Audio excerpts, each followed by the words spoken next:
فرعون نے کئی 100 سال حکومت کی اور اس طرح اس نے ظلم کیے کہ لاکھوں اور ہزاروں بچے قتل ہی کرا دیے. 12,000 عورتوں کے پیٹ میں حمل تھا اس نے ضائع کرا دیا. جب حضرت موسیٰ علیہ السلام اپنی قوم کو لے کے نکلے رستے میں دریا آ گیا, فرعون پیچھے لگا ہوا تھا. وَإِذْ فَرَقْنَا بِكُمُ الْبَحْرَ فَأَنْجَيْنَاكُمْ, اللہ فرماتے ہیں تمہارے لیے میں نے دریا کو پھاڑا اور تمہیں نجات دے دی. وَأَغْرَقْنَا آلَ فِرْعَوْنَ, اور فرعون کو غرق کر دیا. وَأَنْتُمْ تَنْظُرُونَ, تم کھڑے دیکھ رہے تھے.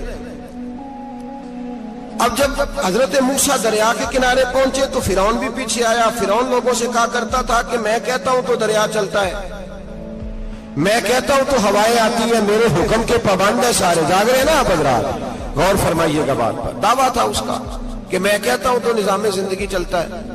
اب جب دریا کے کنارے پہنچی حضرت موسیٰ علیہ السلام تو اللہ نے حکم دیا کہ آپ عصا مارے. جناب موسیٰ نے عصا مارا, 12 رستے بن گئے. اب حضرت موسیٰ کی قوم گزر رہی تھی تو فرعون سے پوچھنے لگے کہ تو کہتا تھا میرے حکم سے چلتا ہے, تو وہ تو حضرت موسیٰ نے ڈنڈا مارا ہے تو رستہ بن گیا.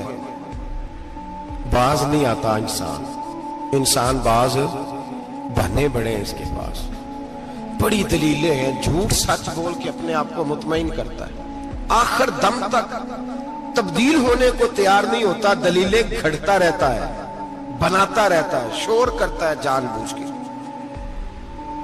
بھئی تو کہتا تھا میرے چلانے سے چلتا ہے, تو باز ابھی بھی نہیں آیا. کہنے لگا میں نے ہی حکم دیا ہے کہ ذرا پھٹ جا, مجھے یہ زندہ چاہیے. باز رسی جل گئی, بال کہنے لگا میں نہیں کہا ہے دریا کو کہ یہ مجھے زندہ چاہیے, میرے بھاگے ہوئے ہیں تو اس لیے پھٹا ہے, تو آؤ میرے ساتھ دریا کراس کرے. تو پتا تو ان کو بھی تھا نا جتنا تو رب بنا ہوا ہے, پتا تو تھا, سارے جانتے تھے. کہنے لگے تو پہلے کراس کر, اگر تو بچ گیا تو ہم بھی پیچھے آتے ہیں. اب چاروں ناچار. ایک روایت تو یہ ہے کہ یہ جب خدائی کا دعویٰ کرتا تھا نا, تخت پہ بیٹھا ہوتا تھا, تو ایک دن حضرت جبریل آئے اس کے پاس انسانی شکل میں. تو کہنے لگے میں بڑی دور سے آیا ہوں تو ایک مسئلہ پوچھنا تھا. کہا پوچھو. کہنے لگے ایک غلام تھا کسی بادشاہ کا, تو بادشاہ نے اسے تھوڑی دیر کے لیے ایک علاقے کی سربراہی دے دی. کتنی دیر کے لیے ہمیں سربراہیاں ملتی ہیں؟ کیوں جی, تھوڑی دیر کے لیے ملتی ہے نا. تھوڑی دیر کے لیے سربراہی دے دی ایک غلام کو. ذرا بات کو سمجھیے. حضرت جبریل پوچھتے ہیں, کہتے ہیں سربراہی مل گئی. اب وہ مالک ہی بن کے بیٹھ گیا ہے, وہ بات ہی نہیں سنتا. اس کو تھوڑی دیر کے لیے بنایا تھا, وہ تو خدائی کا دعویٰ کرنے لگا ہے. آپ بتائیں اس کا انجام کیا ہونا چاہیے, یہ مسئلہ پوچھنے آیا ہوں. تو فرعون کہنے لگا اس کا انجام یہ ہے کہ اسے پانی میں غوطے دے دے کے مار دے. انجام کیا ہے؟ بولیے کیا انجام ہے جی؟ پانی میں. اللہ اکبر, اپنی سزا تجویز کر رہا ہے. اس کی سزا کہ اسے پانی میں غوطے دے دے کے مارو ظالم کو. اسے تھوڑی دیر کے لیے بنایا تھا اور وہ چھائی گیا ہے, قبضہ ہی کر گیا ہے. حضرت جبریل کہنے لگے جی آپ لکھ کے دے دیں گے؟ کہنے لگا لاؤ لکھ دیتے ہیں. لکھوا لیا. جناب جبریل رکا لے کے تشریف لے گئے. اب جب فرعون دریا میں آیا نا تو اللہ نے حکم دیا مل جا. جب دریا ملا چیخنے لگا تو حضرت جبریل آئے, کہنے لگے تیرا ہی فتویٰ ہے, یہ تیری سزا ہی ہے نا, ہم بھی بڑی سزائیں تجویز کرتے ہیں. یہ جھوٹا ہے جی, اس کا تو فلانا علاج ہونا چاہیے, تو اگر تو جھوٹ بولے تو یہ فلانا بڑا جاور ہے جی, اس کے ساتھ اس طرح ہونا چاہیے, تو اگر تو یہ کام کرے تو جو سزا تو لوگوں کے لیے تجویز کر رہا ہے تو اپنے بارے میں بھی سوچ. اب جب غوطے آئے نا, آخری وقت دیکھا وہ فرعون جو کہتا تھا میری مرضی سے دریا چلتا ہے. علامہ صاوی نے تفسیر صاوی میں لکھا ہے, تڑپ کے رونے لگا. جب یہ مزاج ہے, ایک دفعہ اوپر آتا ہے آدمی جب دریا میں جاتا ہے, اوپر آیا تو چیخنے او میرے حواریو خدا کا واسطہ مجھے بچاؤ. کہنے لگے تو کہتا تھا میری مرضی سے چلتا ہے. بے بسی ہے, تڑپتا ہے, روتا ہے. وارث شاہ مان کری نہ وارثاں دا, رب بے وارثہ کر کے مار دائی.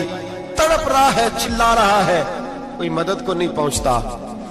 اب جب آخری غوطہ آیا تو کہنے لگا آمنا میں رب موسیٰ و ہارون, میں موسیٰ کے رب کو بھی مان گیا, ہارون کے رب کو بھی. اللہ نے فرمایا نہیں, اب تیرا ماننا قابل قبول اس وقت ماننا تھا جب تجھے مہلت دی تھی، جب تو جوان تھا۔ بڑھاپا آتا ہے، بیماری آتی ہے، جوان آدمی بیماری کا شکار ہوتا ہے تو کہتا ہے یا اللہ ایک دفعہ صحیح کر دے، میں ساری پڑھا کروں گا، ایک دفعہ ٹھیک کر دے، میں مسجد میں رہوں گا، میں اگلے سال اعتکاف بھی کروں گا، میں ساری تراویحیں پڑھوں گا۔ تو اس وقت پڑھنی تھی جب تجھے مہلت دی تھی، اس وقت پڑھنا تھا جب اللہ نے تجھے آسانی دی، زندگی دی۔ اگلا وقت یہ حال ایک کا نہیں ہوا۔ نمرود کو دیکھ لیں، حضرت ابراہیم علیہ السلام کو کہتا تھا میں رب ہوں، آپ نے فرمایا رب تو وہ ہے جو زندہ کرتا اور مارتا ہے۔ ایک موت کا قیدی بلایا، کہنے لگا ہاں بھائی کتنے دن رہ گئے تھے پھانسی میں؟ کہنے لگا جی پرسوں ہونی تھی۔ کہا جا تجھے آزاد کیا، لو میں بھی زندگی دیتا ہوں۔ ایک بے گناہ آدمی کو پکڑ کے قتل کر دیا، کہتا میں بھی مارتا ہوں۔ حضرت ابراہیم علیہ السلام کہنے لگے تو بیوقوفوں جیسی دلیلیں دے رہا ہے، چل اس طرح کر، میرا رب سورج مشرق سے نکالتا ہے، تو اگر رب ہے تو مغرب سے نکال کے دکھا۔ اب دلیل کا جواب کوئی نہیں تھا تو کہنے لگا پکڑو اور آگ میں ڈال دو۔ اللہ کے نبی کو آگ میں ڈالنے والا، یہاں ایک مچھر بیٹھا ہے، 400 سال حکومت کی اور خدائی کا دعویٰ کیا، یہاں مچھر بیٹھا تھا، چھینک آئی تو مچھر اندر چلا گیا۔ پہلے دربار کا ادب یہ تھا کہ جو آئے سجدہ کرے، اب اس کے سر پہ کوئی چیز مارتا تھا تو اسے سکون ہوتا تھا، مچھر تھوڑی دیر کے لیے اس کا دماغ چھوڑتا تھا۔ او بھائی یہ اس دھرتی پہ اللہ نے لوگوں کو نظارے دکھائے اور ہمیں سمجھانے کے لیے دکھائے، ہمیں تفکر کی، غور کی دعوت دی کہ دیکھ لینا، اپنے عمل کو پرکھنا۔ تمہارے عمل حضرت موسیٰ کے فرما برداروں جیسے ہیں، جناب ابراہیم کے فرما برداروں جیسے ہیں، یا بن کے بیٹھ گئے ہو؟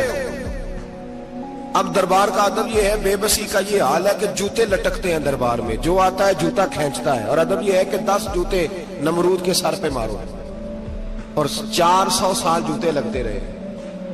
روتا تھا، جو آدمی آتا تھا منتیں کرتا تھا، کہتا تھا کہیں سے کوئی دوائی مل جائے گی۔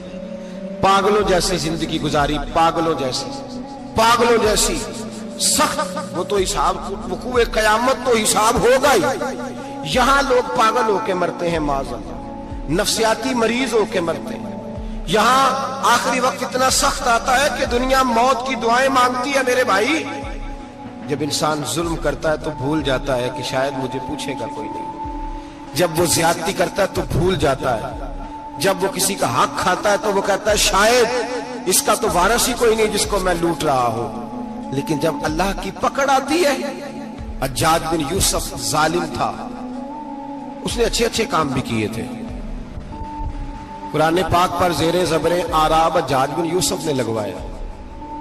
محمد بن قاسم کو ہندوستان سندھ کے علاقے فتح کرنے بھی حجاج بن یوسف نے بھیجا تھا۔ ساری خوبیاں اپنی جگہ پر، ظالم بہت بڑا تھا۔ کسی آدمی نے اس کے سامنے کونے کی طرف منہ کر کے ساتھ والے سے بات کر لی تو کہنے لگا میرے خلاف کیا، اس کو لے جاؤ، 2 ٹکڑے کر کے واپس لے آؤ۔ توتی بولتا ہے نا، اقتدار، جب کسی کے ہاتھ اقتدار ہوتا ہے نا، وہ چاہے ایک گھر کا ہی کیوں نہ ہو، وہ 10 بندے فیکٹری میں کام کرتے ہیں اور جو ان کا مالک ہوتا ہے وہ کہتا میں مالک ہوں، مجھے مانو۔ جب تو صاحب اقتدار ہوتا ہے نا، جب تو سسر بن کے بیٹھتا ہے اور کسی غریب گھر کی بہو آتی ہے 2-4 تو کہتا میرا اقتدار ہونا چاہیے، جب میں کھانسنے لگوں تو ہر آدمی کے ہاتھ میں ٹشو پیپر ہونا چاہیے، جب میں بولنے لگوں تو بندھے ہوئے ہاتھوں سے ہر آدمی جی جی کرتا ہوا کھڑا ہونا چاہیے۔ جس آدمی کا، اور یہ کام بہو بھی کرتی ہے کئی دفعہ، وہ بھی کہتی ہے کہ تمہیں پتا نہیں میں کتنا لمبا چوڑا جہیز لے کے آئی ہوں، جب میں سونے کے لیے اپنے بیڈ روم میں جاؤں تو خبردار بوڑھے بابے کو اجازت نہیں کہ وہ کھانسے۔ اماں کو چاہیے کہ اگر اس کو بڑی سخت پیاس بھی لگی ہے تو میرے سوتے سوتے باورچی خانے میں برتن نہ کھٹکھٹائے۔ جو جہاں بھی جس اسٹیج پہ بھی بیٹھتا ہے وہ کہتا ہے کوئی نہیں مجھے